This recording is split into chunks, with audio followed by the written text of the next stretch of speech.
Issue ہے فلسطین کا جو شروع ہونے والا ہے. بھٹی دہکے گی وہاں. ظاہر بات ہے کہ اگر کوئی بہت بڑا اقدام ہو جاتا ہے فلسطینیوں کے خلاف اور اگر واقعتاً مسجد اقصی اور حکومت الصحرا گرا دیے جاتے ہیں تو طوفان اٹھے گا عالم عرب میں. یہ حسنی مبارک ہو یا شاہ خالد ہو یا کوئی اور ہو، یہ نہیں روک سکتے اس طوفان کو. نوجوان خون اٹھے گا، غیرت اور جو بھی حمیت ہے. مسلمان ان پڑھ سے ان پڑھ اور بالکل بے دین وہ بھی مسجد کی حرمت پر کٹ مرنے کو تیار ہو جاتا ہے. مسجد تو بنا دی شب بھر میں ایمان کی حرارت والوں نے، من اپنا پرانا پاپی ہے برسوں میں نماز ہی بنا سکتا. وہ چاہے کانپور کی مسجد سے مسلمانوں نے جانے دی، چاہے وہ شہید گنج کی مسجد تھی مسلمانوں نے جانے دی، چاہے نماز نہ پڑھتے ہو، لیکن یہ جو حرمت اور یہ جو حمیت، یہ جو غیرت ہے، اس سے جو طوفان اٹھے گا یہ ہوگا اس ملحمۃ العظمی، اس کی طرف پیش رفت ہوگی. کتاب الملاحم سے احادیث کے حوالے سے کہ جن جنگوں کا حوالہ دیا حضور نے، پیشن گوئی کی ہے، اس کا نقطہ آغاز تھا خلیج کی جنگ. صدام حسین نے اسے کہا تھا یہ مدر آف وارز ہے، ام المحارب، یہ ایک جنگ نہیں ہے. اس کا نقشہ بھی حدیث میں موجود ہے، پیشن گوئی موجود تھی، اس وقت بھی ہم نے شائع کی تھی. لیکن اس میں جو جنگ اب ہونے والی وہ الملحمۃ العظمی. ملحمہ کسے کہتے ہیں؟ لحم گوشت کو کہتے ہیں، اور قصائی کی دکان کو عربی میں ملحم کہتے ہیں، جہاں گوشت کے ٹکڑے کیے جاتے ہیں. آج کل مشینوں سے ہوتے ہیں، اب جو ہے وہ ہاتھ سے چھریوں سے نہیں ہوتے، لیکن ٹکڑے ہو رہے ہوتے ہیں، جسموں کے چیتھڑے اڑ رہے ہوتے ہیں. ملحمہ یہی لفظ استعمال کیا تھا حضرت سعد ابن عبادہ نے رضی اللہ تعالی عنہ یوم فتح مکہ. ان کے دل میں تھا کہ اب ہم انتقام لیں گے ان عربوں سے، ان قریش سے. الیوم یوم الملحمہ، الیوم یوم الملحمہ، یہ کہتے ہوئے جا رہے تھے. ایک خاص کیفیت آج ہے گوشت کے ٹکڑے اڑانے کا دن. حضور سے کہا چلے جا کر کے صاحب تو یہ کہہ رہے ہیں الیوم یوم الملحمہ، یوم یوم الملحمہ. حضور نے فرمایا نہیں، ان سے کہو جا کر الیوم یوم المرحمہ، الیوم یوم المرحمہ، آج رحمت کا دن ہے، آج تو میں ان سب کو معاف کروں گا. لا تثریب علیکم اليوم، میں تم سے وہی بات کہہ رہا ہوں جو میرے بھائی یوسف نے کہی تھی اپنے بھائی یوسف. اذهبوا فانتم الطلقاء، جاؤ تم سب کے سب آزاد. وہ ملحمہ ہے جس کو کہ حضور نے حضرت معاذ بن جبل رضی اللہ تعالیٰ عنہ، اس میں روایت ہے، اس میں سے جو ابو داؤد میں روایت آئی ہے اس میں الملحمۃ العظمی، عظمی مؤنث ہے اعظم کا. آپ کہتے ہیں جنگ عظیم اول، جنگ عظیم دو. عظیم کا باپ ہو گیا اعظم، سب سے بڑا، اور اس کا مؤنث ہے سب سے بڑی، عظمی. الملحمۃ العظمی، سب سے بڑی لڑائی. میرے نزدیک یہ وار کے معنی میں نہیں، بیٹل کے معنی میں. انگریزی میں یہ دو لفظ علیحدہ ہے، وار، بیٹل. وار سالوں کو محیط ہوتی ہے، بیٹل کسی ایک خاص جگہ پر جو لڑائی ہوتی ہے اس کو کہتے ہیں. حضور کے اور قریش کے درمیان 6 سالہ وار تھی، جنگ تھی. لیکن battles, battle of Uhud, battle of Badr, یہ بیٹلز تھی، لڑائیاں تھیں. تو عظیم ترین جنگ شاید اس اعتبار سے نہ ہو جیسے کہ ورلڈ وار 1 اور ورلڈ وار 2، یعنی اس کی وسعت کا اتنا معاملہ نہیں اور طوالت کا نہیں. لیکن جو لڑائی جو ہے بیٹل ہونی ہے، جس کو کہ یہ لوگ، یا جو کہ میں نے کہا تھا شروع میں کہ سرما ہے میری آنکھ کا خاک حجاز و ہول قدس، نیو ٹیسٹمنٹ کی آخری کتاب ہے the book of revelation, revelation of saint John. اس میں آرمگیڈون کہا گیا ہے. ہر مجدون، یہ عبرانی لفظ ہے. ہر کہتے ہیں اونچی جگہ کو، سطح مرتفع. مجدون میگیڈو، میگیڈو ایک وادی ہے، مرتفع، وادی مرتفع. یہ ہے واقع لبنان، اسرائیل اور شام کے درمیان جو ٹکڑا، جو ٹرائنگل بنتی ہے، یہ ہے یہاں پر بڑی جنگ لڑی جائے. اور یہ جنگ صلیب ہوگی جو کہا ہے بش نے، یہ جنگ صلیب. سیکنڈ ملینیم شروع ہوئی تھی تو پہلی صلیبی جنگ ہوئی تھی. تھرڈ ملینیم شروع ہوا ہے، یہ سیکنڈ صلیبی جنگ، یہ کروسیڈ. اور میں اس مرتبہ امریکہ گیا تھا تو پہلی مرتبہ مجھے وہاں ایک رسالہ ملا ٹرمپٹ نام کا. یہ امریکہ کے جو بہت ایکسٹریمسٹ قسم کے پروٹیسٹنٹس، یہ ان کا رسالہ ہے. اور ان کے بارے میں اب کہا جا رہا ہے وہ کرسچین زائنسٹ ہیں.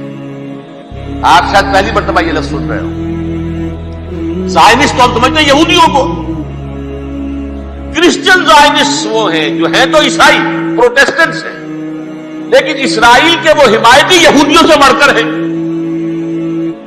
یہ میری کسی پہلی تقریر میں شاید بہت سے حضرات کو یاد آ جائے، میں نے کہا تھا 4 سال پہلے ہمارا تنظیم اسلامی کا ایک کنونشن ہوا تھا ہیوسٹن میں، امریکہ کا جنوبی علاقے کا شہر. ایک سیشن اس میں ہم نے رکھا تھا انٹرفیتھ. ایک عیسائی کو بلایا تھا، ایک یہودی بہت بڑا وہاں کا عالم ہے اس کو بلایا تھا. اس یہودی عالم نے ڈاکٹر وشوگراٹ، جو وہاں کی یونیورسٹی میں پروفیسر ایمیریٹس ہے، اس نے کہا تھا کہ یہ اسرائیل کو تو سپورٹ کر رہے ہیں عیسائی، ہم تو نہیں کر رہے. جو پریکٹسنگ یہودی ہیں وہ زیادہ اسرائیل کے حق میں نہیں تھے. یہ تو سن 67 کے بعد انہوں نے اسرائیل کو تسلیم کیا ہے. وہ تو منتظر تھے کہ ہمارا مسیحا آئے گا تو اس کی قیادت میں جنگ کریں گے، جیسے شیعہ منتظر تھے کہ مہدی موعود آئیں گے تو پھر ہم کچھ کریں گے. وہ امام خمینی نے کہا بھائی جب وہ آئیں گے آ جائیں گے، لیکن ہم کچھ راستہ زائنسٹ نے آگے بڑھ کر ریاست قائم کر لی، اور جب یروشلم پر بھی پورا قبضہ کر لیا تب جو ہے در حقیقت مذہبی یہودی جو ہے پھر انہوں نے اپنایا ہے، اون کیا ہے. اور نئے سیٹلمنٹس جو بھی بنے ہیں وہاں پر اسرائیل میں، اس میں اکثر و بیشتر مذہبی یہودی آئے، اور بروکلن کے علاقے سے سب سے بڑھ کر آئے ہیں، جو امریکہ میں نیو یارک کا ایک جنوبی علاقہ ہے بہت بڑا، یہودیوں کا بہت بڑا گڑھ ہے. نیو یارک کو جیو یارک بھی کہا جاتا ہے، وہ تو اصل میں مرکز جو ہے وہ تو یہودیوں کا ہے. اس حوالے سے وہاں پر جو کرسچن زائنسٹ کہلاتے ہیں وہ اسرائیل کے یہودیوں سے بھی بڑھ کر کہیں سپورٹ کرتے ہیں. بہرحال اس دوسری صلیبی جنگ کا معاملہ جو میں کہہ رہا تھا، ٹرمپٹ نامی رسالہ، اس کا ایک مضمون ہے دی لاسٹ کروسیڈ. اب یہ آخری کروسیڈ ہے جو شروع ہونے والا ہے. میں حیران ہوں کس قدر کھل کے وہ باتیں کرتے ہیں. رومن کیتھولکس کو وہ کہتے ہیں کہ یہ شیطان ہے، یہ پوپ شیطان ہے. یہ یورپ کو اس نے جمع کیا ہے کرسچینٹی کی بنیاد پر، اور اس میں زیادہ تر کیتھولکس ہیں. آپ کو معلوم ہے برطانیہ بڑی مشکل سے شامل ہوا ان کے ساتھ، اس لیے کہ وہ پروٹیسٹنٹ کا سردار تھا، ابھی پوری طرح نہیں ہے.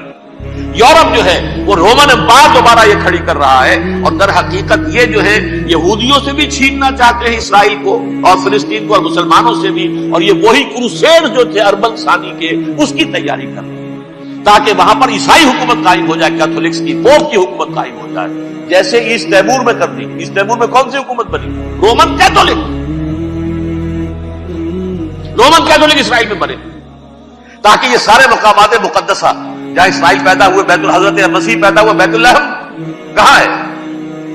وہی ہے کہ نہیں؟ جہاں سے ریزریکشن ہوا ان کے خیال میں وہ کہاں ہے؟ وہیں پر ہے کہ نہیں؟ بڑے بڑے گرجے ان کے وہی ہیں. اس اعتبار سے ان کا کہنا یہ ہے یہ لاسٹ کروسیڈ کی تیاری ہو رہی ہے، یہ کیفور. اور ان کا کہنا یہ ہے کہ یہ پوری طاقت نیٹو کی جو ہے، یہ پہلے جرمنی سے لائی گئی بوسنیا، انہوں نے خود وہاں جنگ کروائی، انہوں نے خود وہاں پر ایتھنک کلینسنگ کروائی، پھر خود مصالحت کے لیے آ گئے، پھر کوسوو میں انہوں نے خود آگ بھڑکائی. یہ میں نہیں کہہ رہا، یہ وہ ٹرمپٹ رسالہ امریکہ سے چھپنے والا پروٹیسٹنٹس کا رسالہ ہے جو یہ کہہ رہا ہے. پھر انہوں نے کوسوو کے اندر کروایا، اور پھر وہ وہاں پر پیس فورس کی حیثیت سے آ گئے. اب وہ میسیڈونیا میں کروا رہے ہیں اور وہاں داخل ہو گئے ہیں. اگلا قدم ان کا سائپرس ہوگا، سائپرس میں ترکوں کو اور وہ گریکس کو لڑائیں گے اور وہاں آ جائیں گے، وہاں سے ایک چھلانگ لگائیں گے اور یہ فلسطین میں پہنچیں گے. اور یہ وہاں پر ایک رومن امپائر، اپنی پرانی رومن امپائر کی طرح کی رومن کیتھولک ریاست قائم کرنا چاہتے ہیں. تو وہاں امریکہ کے عیسائیوں میں بھی کوئی ایک طبقہ نہیں، کیتھولکس بھی ہے. کیتھولکس زیادہ نہیں ہے ہمدرد، لیکن اب تابع ہو چکے ہیں.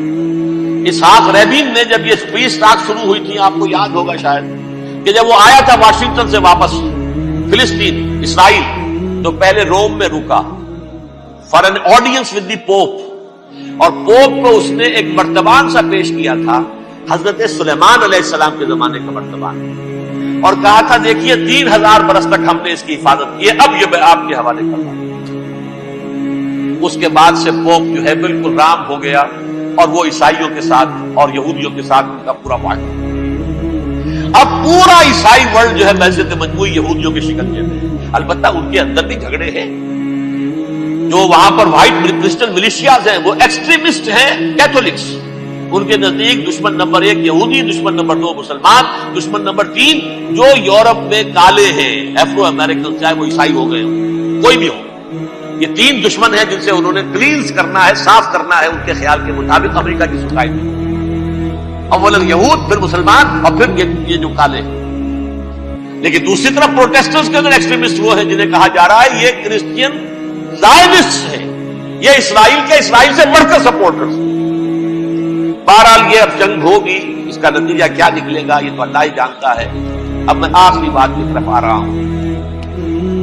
آخری نتیجہ تو جو بھی کچھ اپس اینڈ ڈاؤنز آئیں گے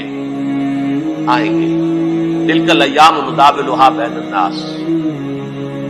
آخری نتیجہ ٹاپ سین وہ یہ ہوگا کہ اللہ کے دین کا بول بالا ہوگا اور پوری دنیا پر محمد کے لائے ہوئے دین صلی اللہ علیہ وسلم کی حکومت قائم. وہ گویا قیامت کی تمہید ہوگی، اس کے بعد بس قیامت آئے گی. کیونکہ مقصد کائنات، تخلیق کائنات پورا ہو جائے. پوری مخلوقات کے اندر مقصد تخلیق، کلائمیکس آف کریشن محمد الرسول اللہ صلی اللہ علیہ وسلم. دین کی تکمیل محمد الرسول اللہ صلی اللہ علیہ وسلم. اور اس خلافت عرضی کے لیے جو حضرت آدم کو خلافت دی گئی تھی، جب اس میں وہ خلافت پوری دنیا پر قائم ہو جائے گی اس کا مقصد پورا ہو جائے گا. And that will be the beginning of the end. اس کے بعد قیامت. آخری نتیجہ تو یہ نکلنا ہے. اس سے پہلے سزائیں ہمیں بھی مل رہی ہیں. اور یہاں میں کانٹے کی بات جو چھوڑ دیا تھا اس کو بیان کر دوں. اللہ نے اس مغضوب علیہ قوم کو، اس ملعون قوم کو کیوں اب تک چھوٹ دیا؟ میں بتا چکا ہوں یہ بڑے عذاب کے مستحق ہو چکے تھے حضرت عیسیٰ علیہ السلام کے زمانے میں. چھوٹتی ہے ابھی تک ہے، بلکہ ایک مرتبہ ابھارا ہے. 1900 برس کے بعد ابھرے ہیں یہ.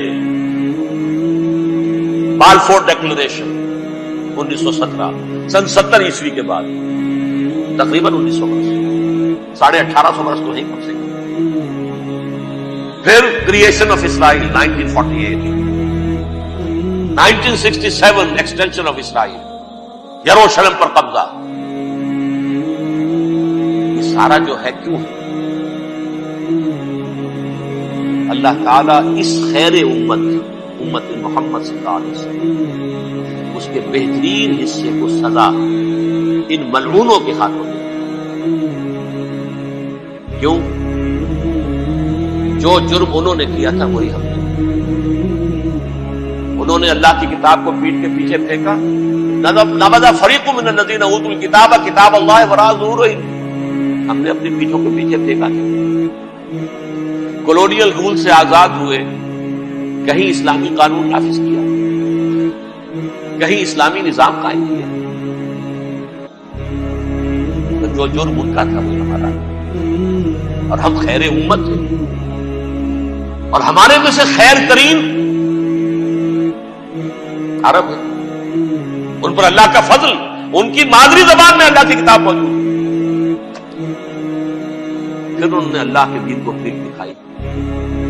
جو ملک آزاد ہوا کولونیل رول سے، یا اس نے قبلہ کر لیا اپنا ماسکو کی طرف، یا کر لیا واشنگٹن. کسی نے مکے کو قبلہ بنایا. بدترین سزا، ویل للعرب من شر قد اقترب. اور ترمذی شریف میں تو یہاں تک روایت ہے، من اقتراب الساعۃ ہلاک العرب. قیامت کے قرب کی ایک نشانی یہ بھی ہوگی کہ عرب ہلاک ہو. ایک حدیث میں الفاظ آتے ہیں، حضور نے جب کہا یہ ہوگا یہ ہوگا یہ ہوگا، یہ بربادی آئے گی، تو کسی زوجہ محترمہ نام میں بھول رہا ہوں، انہوں نے پوچھا کہ عرب اس دن کہاں ہوں گے؟ فرمایا العرب یومئذ قلیل. آخری خاتمہ ہونا ہے یہود کا حضرت مسیح علیہ السلام کے ہاتھ میں. وہ عذاب جو 2000 برس تک ان سے ڈلا رہا وہ آئے گا، اور ان کے رسول ہی کے ہاتھوں آئے گا. لیکن اس سے پہلے مسلمانوں پر عذاب آ رہا ہے. ہولوکاسٹ کے درجے کا عذاب آ رہا ہے۔ البتہ ہم پاکستانی اس میں یوں سمجھ لیجئے کہ وہ تو خبریں موجود ہیں حدیث میں، وہاں تو جو ہونا ہے، اتنے انسان مریں گے، اتنے انسان مریں گے کہ ایک پرندہ جو ہے اڑتا چلا جائے گا، وہ نہیں چاہے گا کہ نیچے اترے تو کسی لاش پر اترے، اسے جگہ نہیں ملے گی زمین خالی کر کہیں اتر سکے، تھک ہار کر گرے گا، مرے گا تو بھی لاش کے اوپر گرے گا۔